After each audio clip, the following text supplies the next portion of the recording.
40 PK2. Berangkat dari Pelabuhan Manokwari, kami menyusuri pantai sampai ke Nabire. 2 hari perjalanan.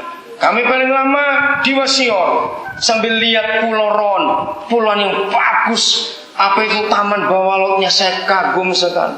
Kami nginap, berhenti lama di Kuati Sore. Kami sempat bermalam juga di Anggarameos, pulau yang cantik, yang ada burung merpati emas di sana. Saudara, setiap kampung yang saya berhenti, jemaat-jemaat yang saya tanya, tidak ada satupun gereja yang ada pendetanya. Di sepanjang perjalanan itu tidak ada pendeta.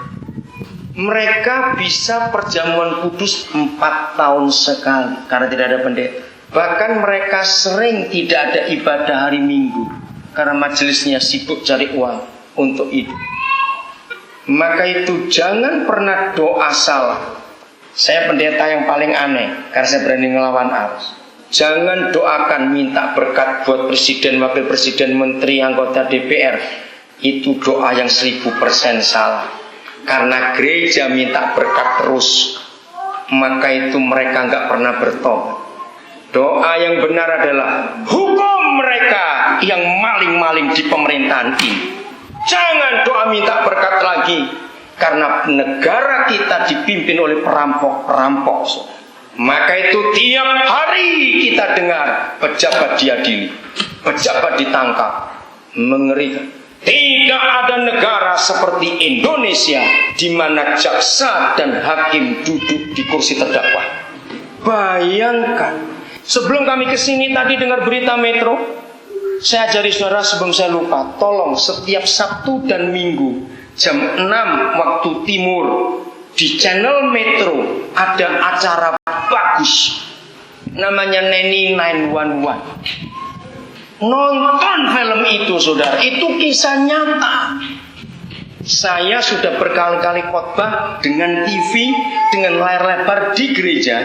Kalau saya diundang hari Sabtu sore atau Minggu sore di daerah manapun Indonesia, kalau saya khotbah itu saya beritahu lebih dulu, tolong siapkan, karena itu Alkitab semua. Jadi dari Neni 911 saya sudah berkhotbah berkali-kali di banyak gereja. Saya mau ngomong ini karena gereja jarang khotbah yang beginian. Ayo kita bertobat, cari channel-channel yang bagus. Banyak channel TV sekarang yang bicara soal alam, tentang nature. Tahu itu kehidupan binatang, kehidupan alam. Itu mendidik sekali. Belajar itu. Tolong Pak Gembala, saya baca di Warta tiap Senin Bapak ada kunjungan. Nah, jangan beritahu jam berapa datang, supaya tiba-tiba masuk TV-nya main apa. Nah itu beritahu. Serius. 13 tahun saya jadi gembala, itu cara saya. Saya nggak pernah memberitahu cuma jam berapa saya datang. Karena apa? Saya mau periksa 3 hal. Nomor 1, TV-nya nyetel film apa. Nomor 2, di meja mereka bacaan yang terbuka apa? Koran, Alkitab, buku yang lain. Dan saya lihat di meja makan mereka ada apa. Jadi dulu saya jadi gembala 13 tahun, selalu 3 hal itu yang saya cari di rumah jemaat itu apa. Karena dari TV, bacaan dan makanan, saya langsung bisa menilai jemaat ini sedang ngapain.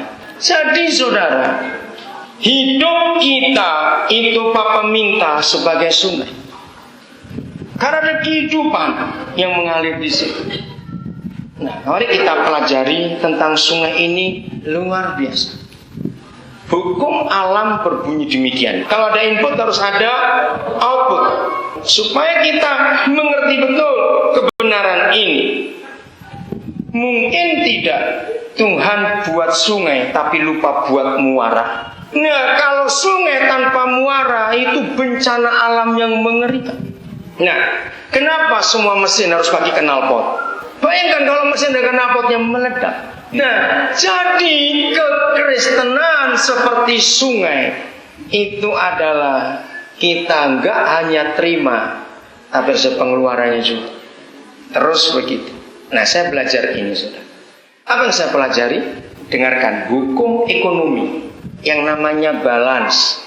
Dalam balance itu tidak boleh pemasukan sama dengan pengeluaran.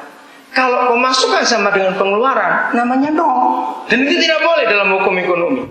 Pengeluaran tidak boleh lebih besar dari pemasukan. Sehingga ada pepatah, kenapa rumah tangga bisa ambruk? Karena lebih besar pasak daripada tiang. Tiang ini bicara pemasukan, pasak itu bicara pengeluaran, ya pasti ambruk. Nah, percayalah saudara, semua hukum Tuhan itu selalu bertentangan dengan hukum dunia. Contohnya, dunia berkata, kamu disakiti, balas. Tuhan berkata, kasihlah musuh. Hukum dunia berkata, kalau memberi jangan banyak-banyak, kamu hitung pemasukan. Tapi hukum Tuhan berkata, beri lebih daripada yang kamu terima. Nah, bertahun-tahun saya melihat ayat itu, kan gak mungkin. Bagaimana bisa memberi lebih daripada pemasukan? Kalau nggak ngutang ya nyolong, gitu aja sudah hukumnya. Betul? Tapi ternyata tidak. Kalau kita pakai hukum sungai, ternyata tidak. Maka itu maaf, kemarin dengan Labobar, minggu lalu, ada 8 guru yang datang ke Nabi. 2 itu master. 2 orang yang master ini berarti kami sudah meluluskan 35 master.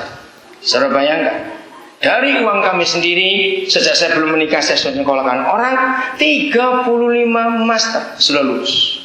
2 S3. Saya sudah berhasil membawa masuk ke Papua seorang doktor akuntansi lulusan Brawijaya Malang. Ternyata hukum dunia kalah dengan hukum surga. Mari kita lihat. Anak orang heran. Kalau saya hanya mengharapkan persembahan khotbah, maaf saya cuma cerita, nggak akan cukup membiayai orang begitu banyak untuk sekolah. Tapi kenapa bisa? Kalau saudara mau tahu resepnya, ini rahasia Tuhan yang luar biasa. Walaupun tidak semua kita pernah tahu, dari mata air sungai sampai ke muaranya. Sejak tahun 75 saya sudah masuk daerah-daerah pedalaman Kalimantan. Maka saya sering tahu ada berapa sungai, nggak banyak memang, di Indonesia ini yang saya tahu dari ujungnya, dari mata airnya sampai ke muaranya. Saya mau tanya begini kepada saudara, walaupun tidak semua tahu langsung tapi pasti ngerti. Menurut saudara, debit air yang keluar dari sumbernya, mata airnya, mana lebih besar dengan debit air yang keluar ke muaranya? Ayo cepat jawab, mana lebih besar? Nggak usah ragu-ragu, mana lebih besar? Ini yang mengherankan. Bagaimana mungkin keluarnya cuma segitu dari mata airnya, tapi di muaranya bisa begitu lebar. Bedanya bisa ribuan persen debit yang keluar itu. Dan jadi hukum ekonomi, debit dengan kredit, pemasukan dan pengeluaran itu tidak sama. Hukum ekonomi surga, pemasukan boleh kecil, tapi pengeluaran harus tetap lebih besar. Nah pertanyaannya dari mana? Kalau saudara pakai otak jadi gila, kayak calon Bupati Ponorogo yang gila kala pilkada itu. Kasihan. Tadi pagi kami dengar berita itu bahas masalah. Di negara ini sistemnya salah. Karena orang berebut cari duit di posisi itu.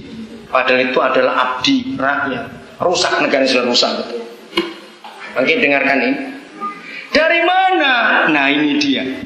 Ayo kita belajar tentang sungai. Karena saya sering naik perahu, naik kapal, jadi tahu. Di situ saya nggak takut. Berapapun pemasukan saya, pengeluaran saya tetap lebih besar. Jauh-jauh lebih besar. Kok bisa? Dengarkan. 1. Walaupun debitnya kecil dari sumbernya, sepanjang ratusan kilometer sungai Mamberamo itu paling panjang. Mamberamo sungai yang paling panjang di Indonesia. 800 km lebih Mamberamo itu. Nomor 2 panjang adalah Musi. Nomor 3 panjang adalah Mahakam, baru Kapuas dan yang lain-lain. Nah bayangkan 800 km lebih. Maka itu ketika Mamberamo disurvey, ini Papua ini dahsyat. Maka itu kita harus tahu